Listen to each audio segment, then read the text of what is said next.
Hello again, and welcome to Marketing with Purpose. My name is Monica Pitts, and I'm your host, owner of Make Create Design, and the tech lady who solves communication challenges through technology. Now, Stacy, my official wearer of many hats, was officially solving challenges through technology when she met Robin Peeples on LinkedIn. Stacy's networking online since she can't network in person. I mean, we have to meet people still somehow, right? So when Robin accepted Stacy's connection request, we totally did a happy dance. Actually, we did a happy dance and then we recorded ourselves doing the happy dance so that way we could post it on social media. Because Robin agreed that she would talk to us about her job. Now, Robin is the National Director of Peer-to-Peer Fundraising for the Wounded Warrior Project. And you know, we have heard so many questions about peer-to-peer fundraising over the years. Everything from what is it to why would I do it to how do I do it? And so if you're not sure if peer-to-peer is right for you, or if you're looking for ways to make it more successful, you will absolutely find answers in this conversation with Robin. She's going to explain what it is, and if you need a theme for your fundraisers, what role it plays in the fundraising for the Wounded Warrior Project and other nonprofits that she's worked for. She gives advice on how to get started as a small organization, and last but absolutely not least, how she works to support her fundraisers.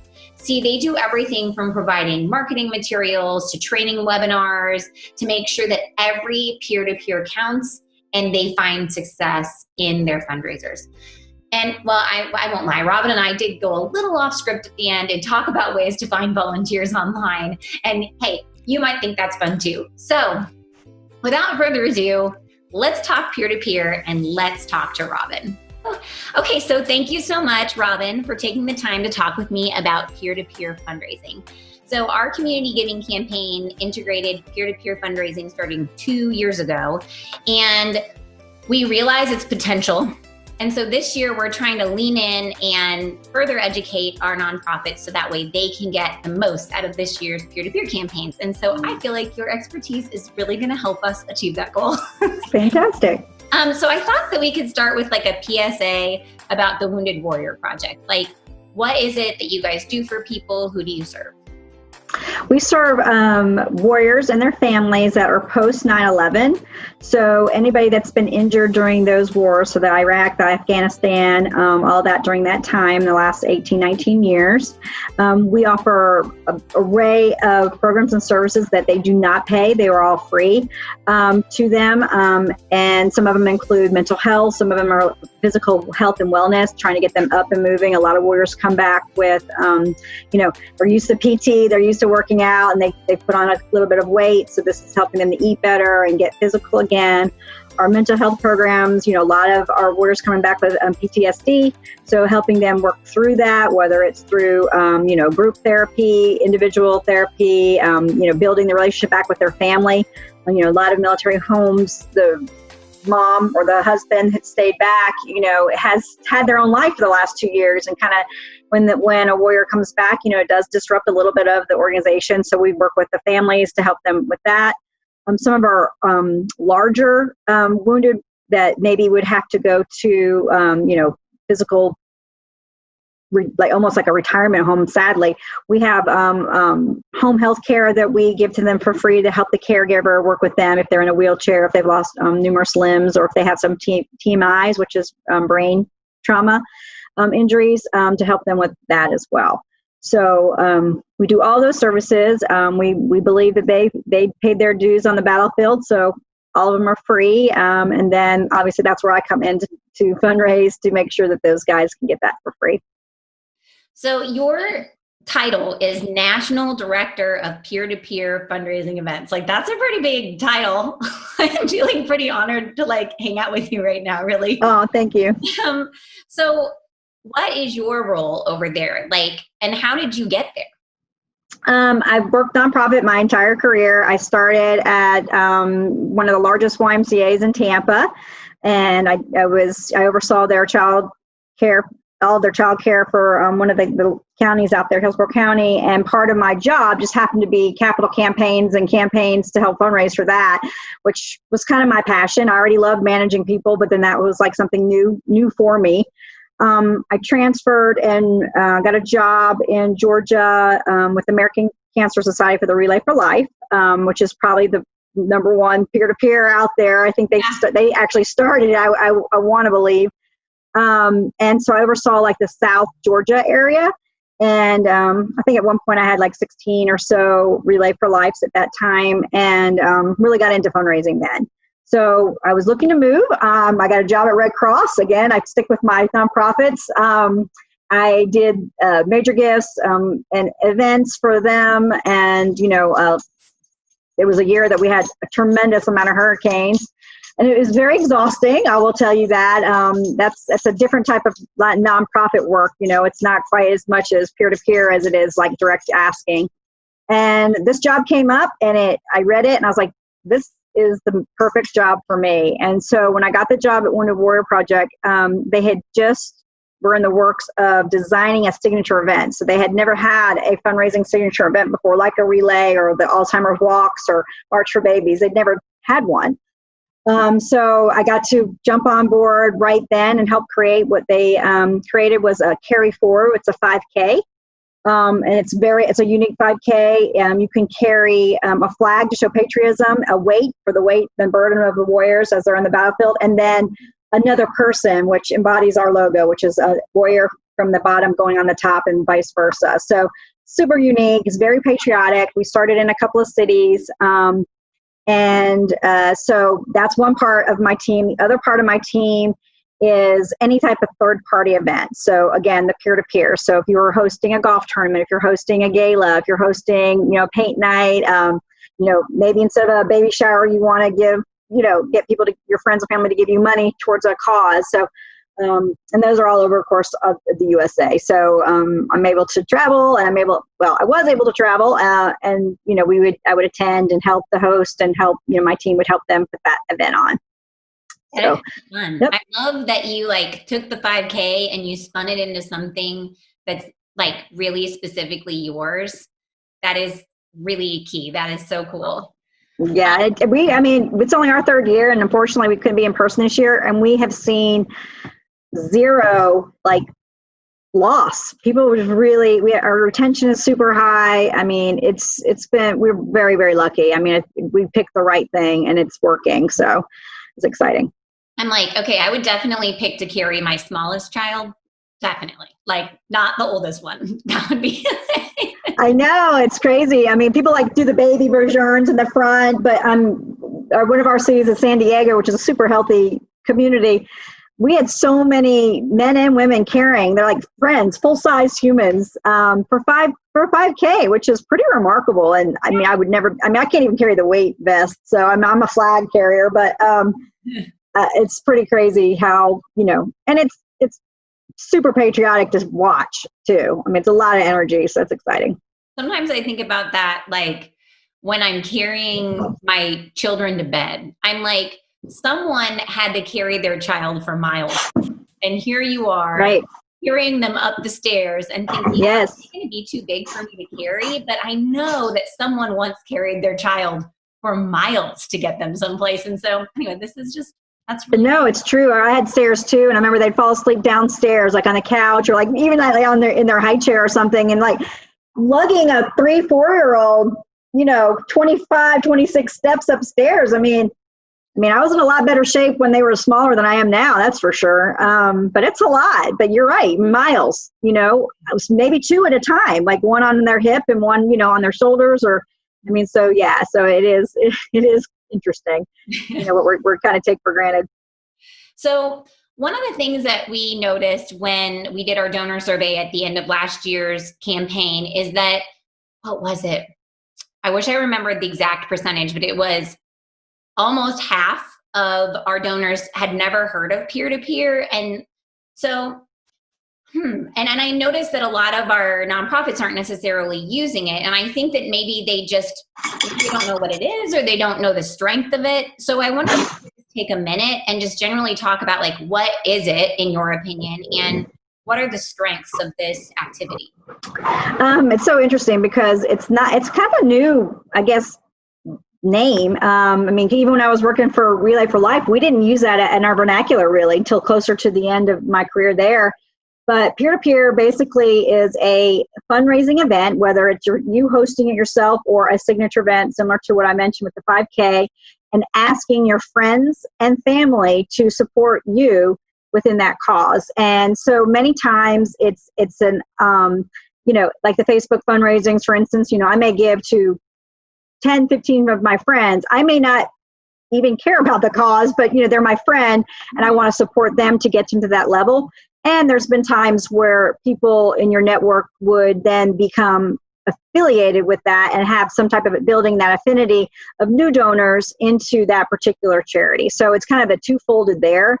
The pros of peer-to-peer is not only, you already have one person that's like loves you. And it's really just opening up their network of people and giving you an opportunity to like acquire new donors in that space. So, I've worked at a lot of nonprofits and people buy lists, to try to get that acquisition, or you pay tons of money on ads just to kind of bring in new dollars. But the peer-to-peer actually is like a very grassroots, easy way to get a new donor base to build up that affinity for your organization. I agree. I think that it's really strong, and it's not even our lowest converting type of traffic into the website. Like social media is our lowest converting traffic as far as donations go. And so I'm like, gosh, guys, we can do so much more. There's so many people I know that would support you. We just need to find more friends, right? Right. But I mean, it's also a low lift on somebody too. Like if you have a passion for an organization or charity or cause, I don't have to put on at that third party event. And right now with the world the way it is, it's almost impossible to. So it's a very low lift to then just say, hey, for my birthday, or hey, during this week, I want to, raise money for this organization. And, as long as you give them the impact or whatever the mission is, money comes in much faster that way because most people usually already like you. You know what I mean? You're only going to ask your people that like you. So, yeah. So a lot of our people, our peer-to-peer campaigners will choose a theme. Like they'll either have, I don't want to call it a raffle, but it's kind of like a raffle when they'll bake cookies for anybody who donates $50, or they'll shave off their beard if they reach $5,000. So one of them was actually like smashing pies in someone's face for every X number That's of awesome. received, that one actually went pretty well. I think they got like $600 or something last year, which was pretty cool. So do you encourage your fundraisers to choose a theme, or do you feel like it's just kind of optional?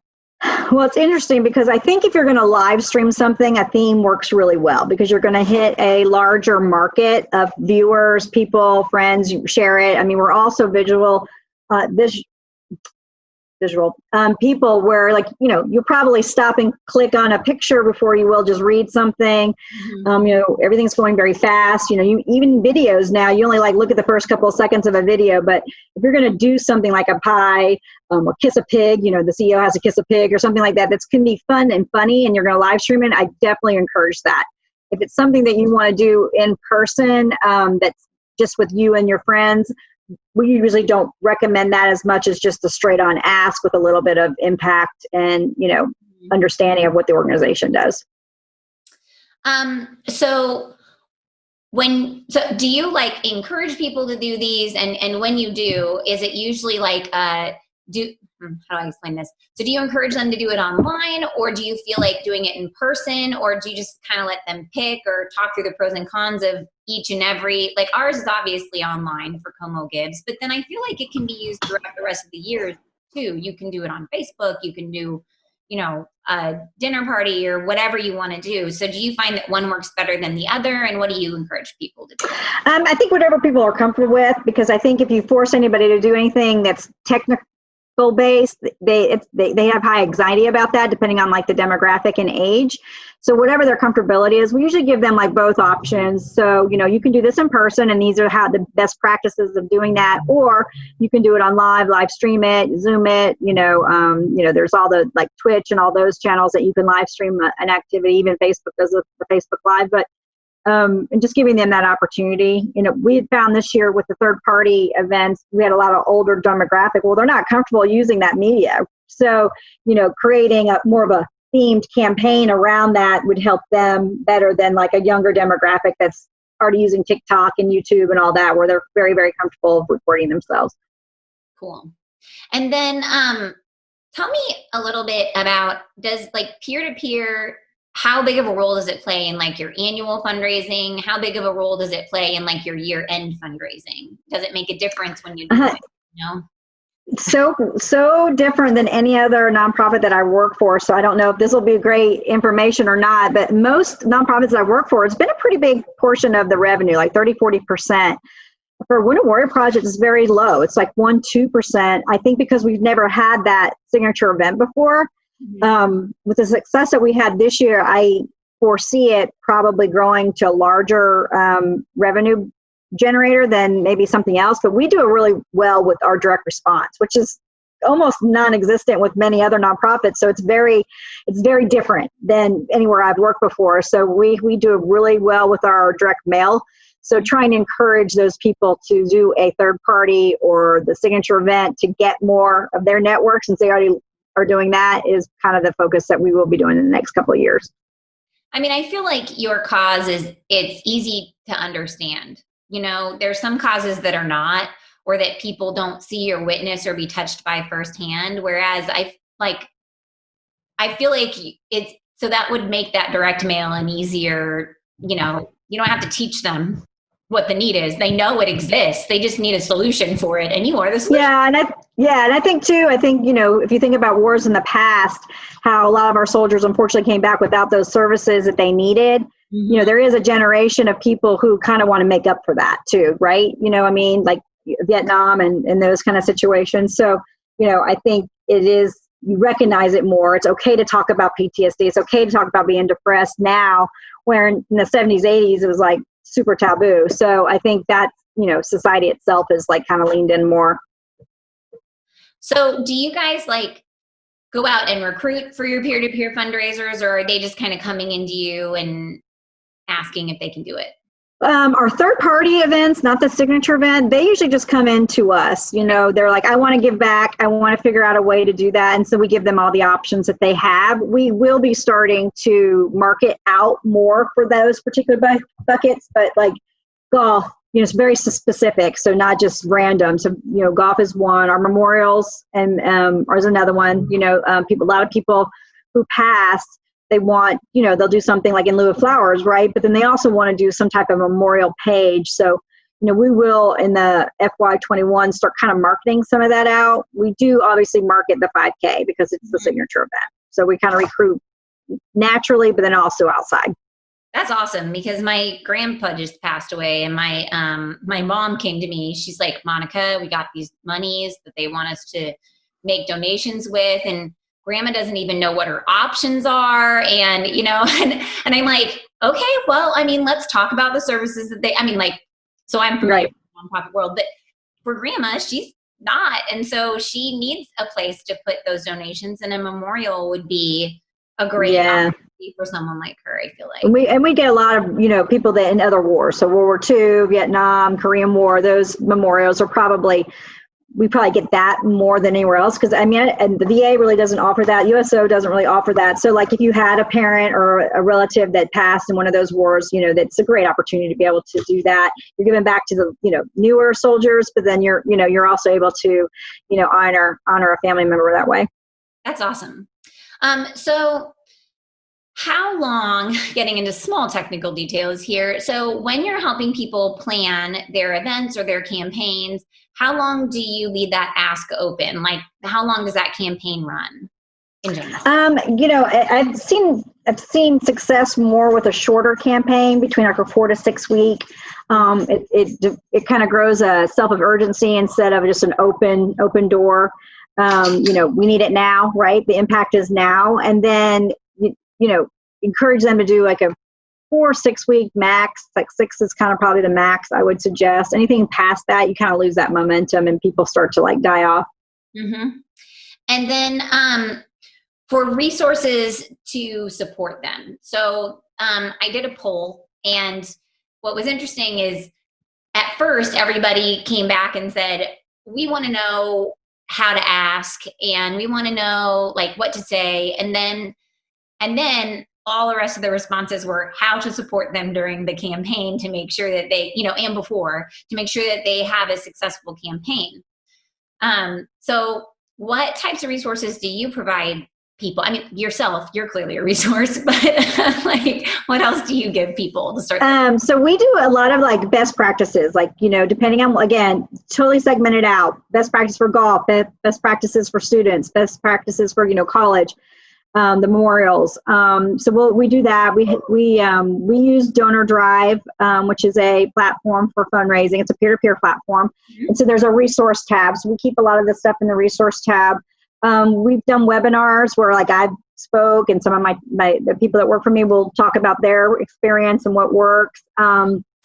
We do, we'll have our comms and marketing team just write like an elevator speech, like a 1 or 2 minute speech about, the mission, and just real quick, like you ran into somebody at Publix or something like that. You could tell the story with the, obviously the call to action of giving. Mm-hmm. And so we usually put that in print so they have that, so they can, if they're about to have an event or something, they're really comfortable with that. We do a lot of impact, where's your dollar going, but it's more on like it's not written out. It's like pictures. People like to see the pictures, like we're serving 140,000 warriors. That's 62 warriors a year, whatever that looks like.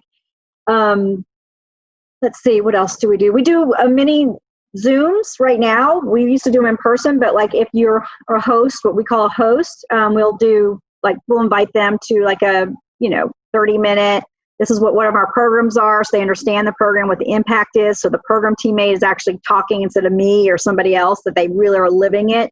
Mm-hmm. And then giving them ideas on how they could build a campaign that would support that particular program or close to it. So do you like connect them with did you say a recipient or like a person who's managing the program?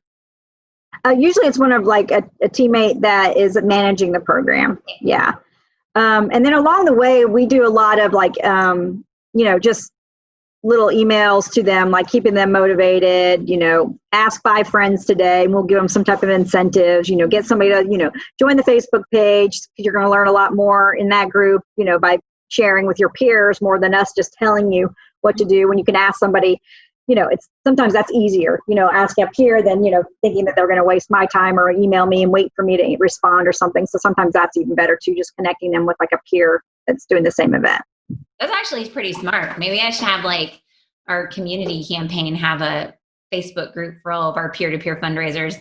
It's great. They'll all fill out their survey next year when I email it to them. Yeah. You should text your survey. That's become very successful for us. I will do that actually, because I'm like, fortunately, a lot of them filled out the donor survey. So I did get a little bit of information there, but I really wanted to know more about their experience and how we could better support them. And right. Yeah. And we were thinking about doing a webinar for our peer-to-peer fundraisers this year, giving them best practices and some tips and pointers and resources. So I'm glad to hear. Yeah, I think people like a little bit different. So we have them like written out, but then each of us took like a portion, like I just did the intro, and talk about whatever they're interested in hearing. We surveyed them too, like what are they looking for? More information on mental health? Is it more information on one of our other programs? They want to learn how to recruit people. They want to learn how to retain people. Depending on what the high volume is usually how we build a webinar around that. That's very cool. I like how you guys staggered it too with your presenters, because it helps when people don't just have to listen to the same voice the entire time. Oh, I know, right?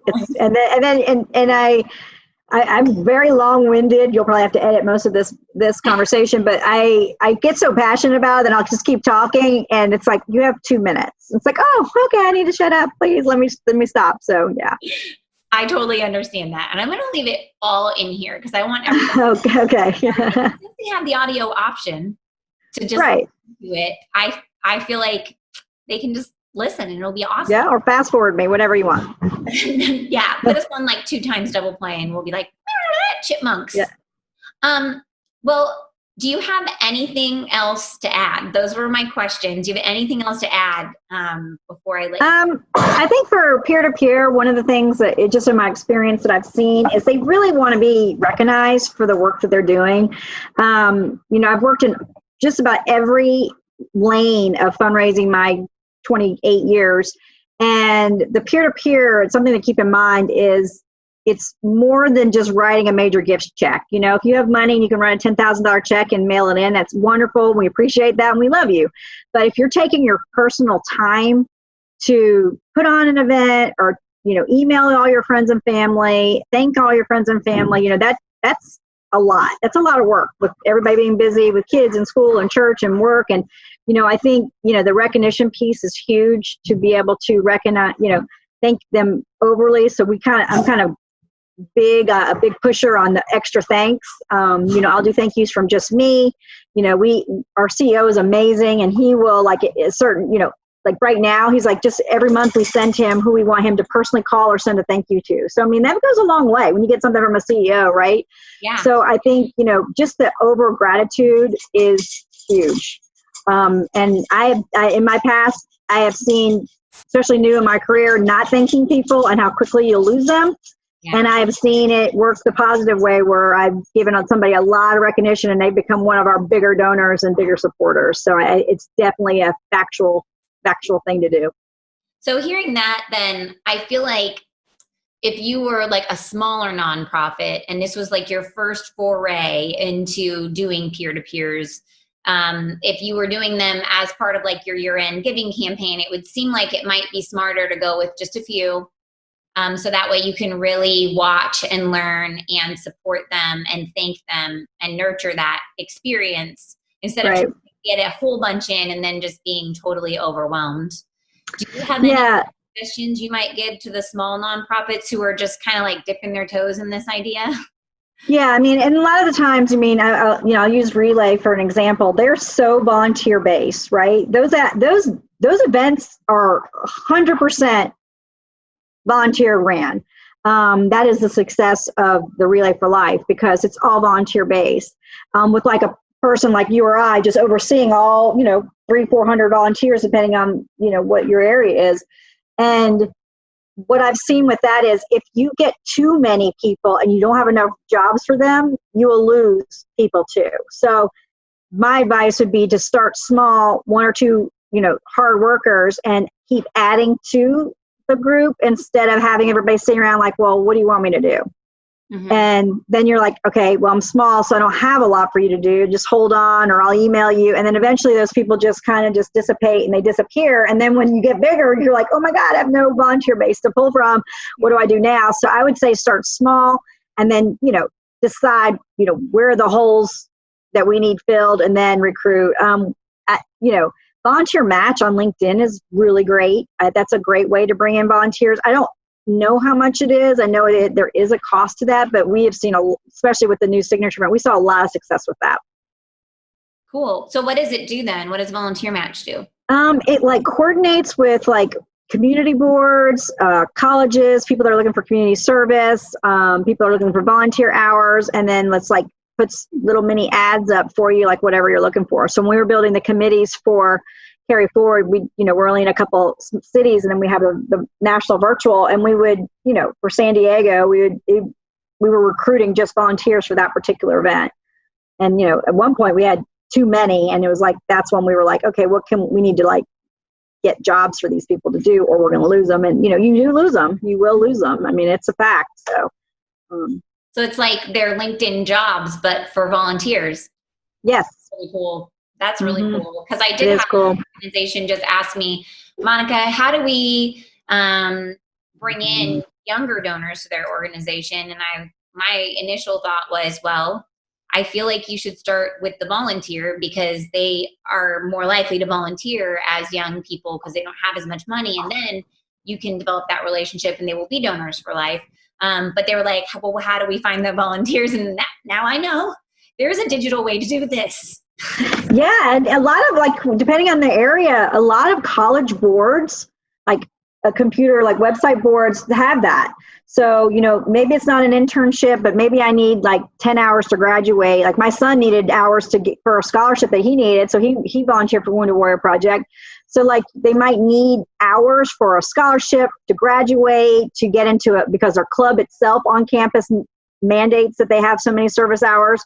And you can go in there too, and sometimes they'll let you post in there too, just to say, hey, we're looking for X. Like we were trying to develop some stickers, and our artists did not get what we wanted. We wanted these like young, cool stickers, and that's what we did. We branched out to the local college, and they came out perfect. It was done super fast, efficient, cheaper, and it was just much better. And we're like, I wrote them a letter, so they can use that for their portfolios, whatever they want later. It doesn't matter, but like you will gain that younger demographic because they're looking for something. We have that generation's very philanthropic. They really want to give back. So, well, and you are giving back to them, because as a designer, I had to learn how to fulfill someone's expectations, how to communicate back and forth with them and understand what the project needed to be, how to deliver it to them, how to do it in a timely manner. Like those aren't things that you learn in a design class.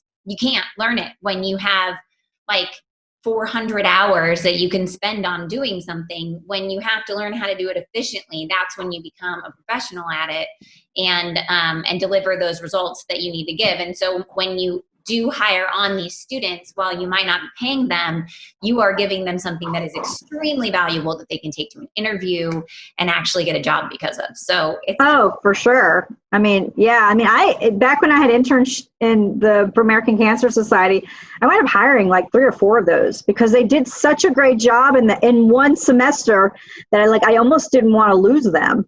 So, you know what I mean? So depending on the person, you could wind up with a really great employee out of that. And then you're building that affinity. So you're building the affinity for the organization super early. So like what you said, when you get a better job, or, 50 years from now, when they want to leave a bequest somewhere, they're going to think about like the one thing that made the impact on them at that age. And then that's how that, then it's a big gift back.